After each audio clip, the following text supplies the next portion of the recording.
The morning was still dark. John walked down the street, his breath misting in the cold air. He was on his way to work, just like every day. A pile of trash bags sat on the curb, waiting for the garbage truck. John barely noticed them. He had his head down, thinking about his day. Then he heard it. A small sound, a whimper. It came from the trash bags. John stopped. He listened. The whimper came again. It was weak, desperate. Curiosity mixed with worry filled him. He walked towards the sound. It was coming from a large black trash bag. John hesitated. What could be in there? He bent down and cautiously untied the bag. He held his breath. The bag was heavy. John peeked inside. His heart lurched. There in the darkness lay a small, still form. It was a puppy. He was so tiny, all bones and matted fur. His eyes were closed. A thin rope was tied tightly around his neck. John gently lifted the puppy out of the bag. He was cold, barely breathing. John felt a surge of anger. Who could do something so cruel? John cradled the puppy close, trying to warm him.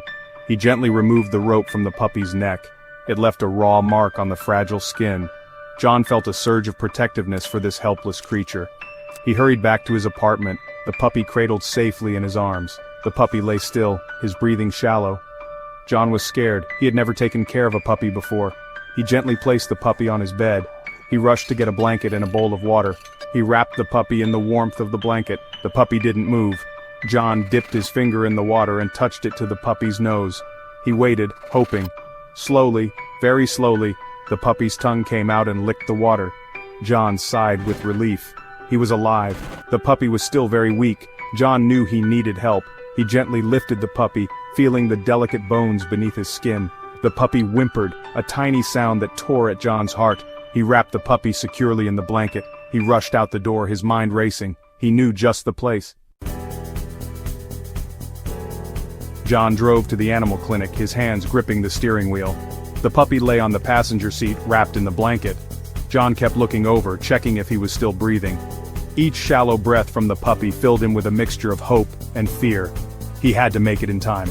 He pulled into the clinic parking lot and rushed inside, the puppy still bundled in his arms. The receptionist took one look at the frail puppy and ushered John immediately into an examination room. John paced nervously while the vet examined the puppy. The silence in the room amplified the sound of his own heartbeat. The vet was a kind woman with gentle eyes. She explained that the puppy was severely malnourished and dehydrated. The rope around his neck had also restricted his breathing. She promised to do everything she could. John felt a wave of relief wash over him. He knew the puppy was in good hands now. John visited the puppy every single day. He named him Chance. And each day, Chance got just a little bit stronger. The color slowly returned to his nose and paws. He even started to wag his tail, just a tiny thump against the blanket. John would sit with Chance, talking to him softly, letting him know he was safe now. He brought him soft toys which Chance would sniff at with his little wet nose. After about 2 weeks, John was finally able to bring Chance home.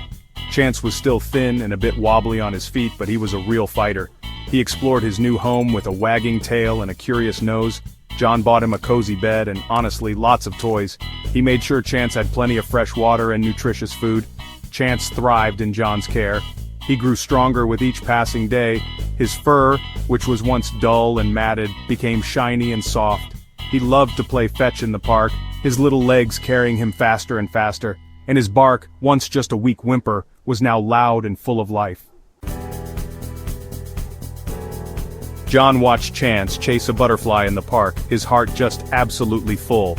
He had saved Chance from a terrible fate, but John knew, deep down, that Chance had saved him too.